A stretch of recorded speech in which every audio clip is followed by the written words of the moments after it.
तो भाई लोग आ चुके हैं एपिसोड नंबर 11 के साथ। तो चलिए शुरू करते हैं। एपिसोड के स्टार्टिंग में हमें डेडपूल को मार खाते हुए दिखाया जाता है, जो कि सिर्फ एक ही पंच में क्रोकोडाइल के दूर जाकर दीवार से टकराता है और उसमें छेद हो जाता है।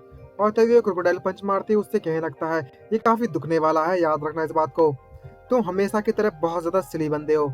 और तभी वे अपना स्पेयर वाला वेपन फेंक देता है और कहने लगता है डेडपूल कि मेरे पास आज स्पेयर बिल्कुल भी काम नहीं करने वाला, तो मैं दूसरा वेपन इस्तेमाल करता हूँ और एक एक्स निकाल लेता है और फिर से उस पर अटैक करने के लिए बढ़ने पड़ता है और बोलने लगता है, इस बार तुम्हारा काम नहीं बनेगा और मैं इस बार जरूर जीतूंगा।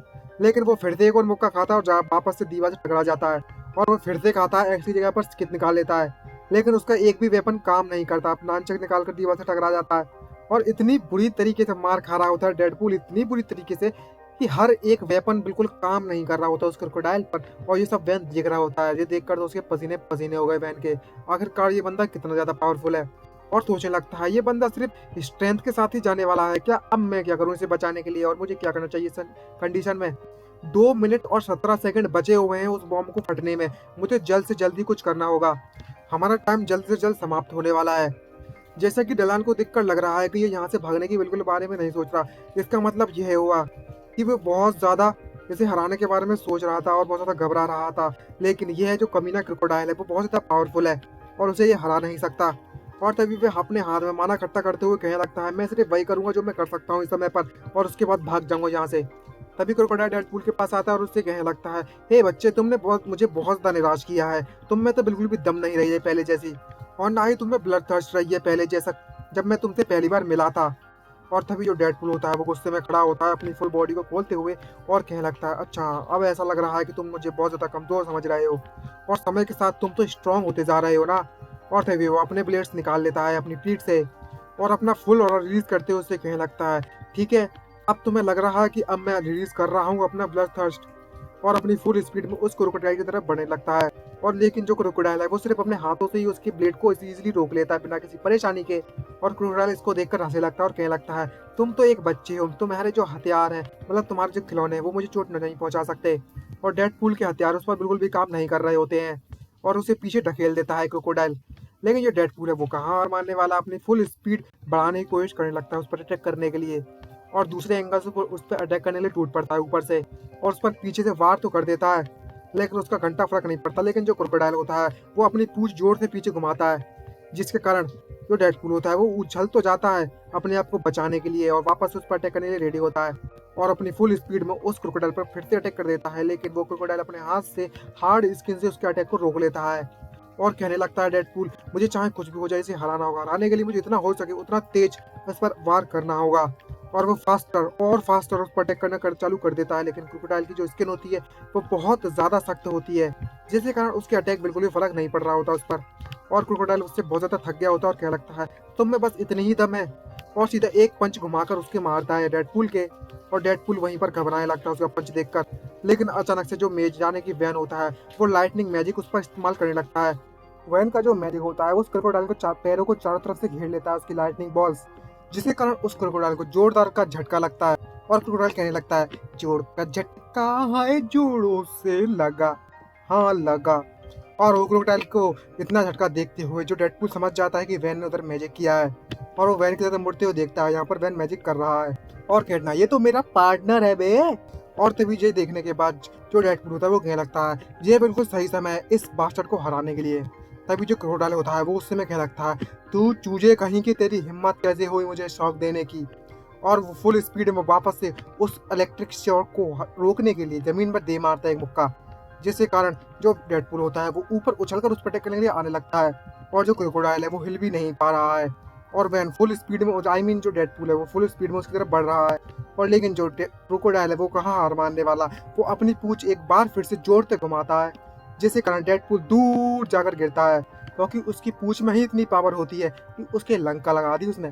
और तभी जो क्रोकोडाइल होता है वो उसकी गर्दन पकड़ लेता है और क्रोकोडाइल उससे कहने लगता है, हे चूजे, तुमने मुझे बताया नहीं कि तुम्हारा यहाँ पर एक मेज फ्रेंड भी है। तुमसे फाइट करना वाकई में बहुत ज्यादा बोरिंग हो रहा था, लेकिन अब मजा आने वाला है। अच्छा, अब समझ में आया, तुमने बहुत ज्यादा कोशिश तो की मुझे हराने की, लेकिन ये देखने में बहुत ही ज्यादा क्यूट लग रहा था। तो इसका मतलब ये हुआ कि मुझे सबसे पहले तुमसे निपटना पड़ेगा ताकि मैं तुम्हारे उस मेज फ्रेंड के साथ जाकर खेल सकूं थोड़ा सा। और सीधे जाकर अपना दूर एक पंच को फुल पावर का पंच बनाने लगता है, वन पंच की तरह, और एक उसके मुंह पर दे मारता है डेडपूल के। और जो डेडपूल होता है वो दूर जाकर गिरता है, इसके कारण फुल स्पीड में दीवार को तोड़ते हुए, और सीधे उड़ जाता है वहाँ। चल पहली फुर्सत में निकल आई से, और सीधा जमीन पर गिर जाता है। और तभी उसको फेंकने के बाद क्रोकोडाइल कहने लगता है कि अब समय आ चुका है कि मैं उस मेज को जाकर ढूंढूं सबसे पहले, मुझे मेज के साथ भी खेलना है। और दूसरी तरफ हमें वैन को दिखाया जाता है जो कि उस सिचुएशन से भाग रहा होता है बचकर। जैसे ही वो देखता है कि जो क्रोकोडाइल है वो उस इलेक्ट्रिसिटी से बच चुका था उसके अटैक से, और मन में सोचते कहने लगता है कि उसने मेरे लाइटनिंग बाइंड को इजीली झेल लिया, जो कि एक स्टील को भी पिघला सकती है। इसका मतलब ये हुआ कि इस फाइट का जो विजेता है वो ऑलरेडी डिसाइड हो चुका है, जो कि क्रोकोडाइल है। और वो बाहर की तरफ आने लगता है और मन में सोचते कहने लगता है इधर उधर देखते हुए कि डायलन शायद यहीं पर आया होगा, जाने कि डेडपूल। और वो देखता है कि डायलन जमीन पर पड़ा हुआ है और कह सोचता लगता है ये अभी जिंदा भी है या टपक गया। और उसके पास जाकर उसे जगाने की कोशिश करने लगता है और पूछने लगता है, हे तुम जिंदा हो क्या? यहाँ पर जो डेडपूल होता है वो कहने लगता है मम्मी बहुत जरा दुख रहा है। और तभी ये देखने के बाद बहन कहने लगता है मन में सोचते हुए कि आखिरकार अब मैं इसे यहाँ से लेकर जाऊँ तो जाऊँ कैसे।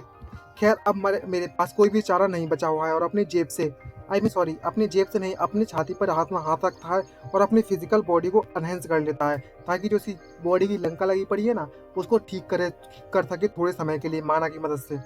और तभी मन में सोचते कहने लगता है अगर मैं ये अपने ऊपर इस्तेमाल करता हूँ तो मुझे माना एडिक्शन की आदत पड़ जाएगी, और मैं वो नहीं चाहता, तो मुझे थोड़ी सावधानी से इसका इस्तेमाल करना होगा, जितना कम हो सके उतना। और मैं जितना हो सके उतना ज़्यादा अवॉइड कर रहा था अपनी बॉडी में माना को कंसंट्रेट करने के लिए, लेकिन अब मेरे पास कोई भी चारा नहीं बचा है, तो अब ज़्यादा चिंता करने की भी जरूरत नहीं, जो कर सकूँ मैं वो करूँगा अभी। और जितना जल्दी हो सके इस फैक्ट्री से मुझे जितना दूर जा सके उतना दूर चला जाता हूँ सबसे पहले तो, क्योंकि जो फैक्ट्री है वो जल्द ही उड़ने वाली है, बूम की तरह पटाखे फूटने वाले हैं यहाँ पर। और दूसरी तरफ हमें फैक्ट्री का सीन दिखाया जाता है, यहाँ पर पूरा सुनसान पड़ा है, और क्रोकोडाइल इधर उधर देख रहा है कि आखिरकार वह मेज है कहाँ पर। और वो उस कमरे में जाकर देखता है जहाँ से मेज ने अटैक किया था, लेकिन उसे मेज नहीं दिखता, और जोर से उसे गुस्से में चिल्लाते हुए कहने लगता है, हे मेज आखिरकार तुम गए कहाँ पर? तुम एक चूहे की तरह डरकर भाग तो नहीं गए कहीं?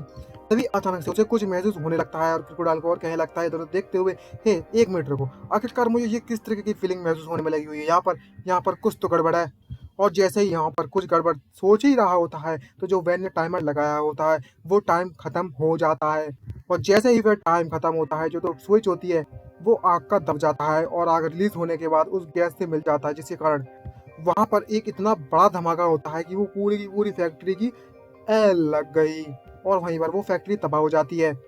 और इसी तबाही के साथ हमारा यह एपिसोड खत्म होता है। आई होप आपको वीडियो अच्छी लगी हो तो लाइक सब्सक्राइब करना मत भूलिएगा, और कमेंट करके ज़रूर बताना। तो यह सब मुझे पता है थोड़ी साउंड की प्रॉब्लम हो सकती है, तो मैं सिर्फ ट्राई कर सकता हूँ, कुछ दिनों के लिए झेल लो, फिर मैं ट्राई करता हूँ, मतलब ट्राई कर रहा हूँ जितना जल्दी हो सके उतना बेटर करने की। तो आज के लिए इतना ही है इस एपिसोड में। बाय बाय गाइस, मिलते हैं नेक्स्ट एपिसोड में। टाटा, सी यू, नारा।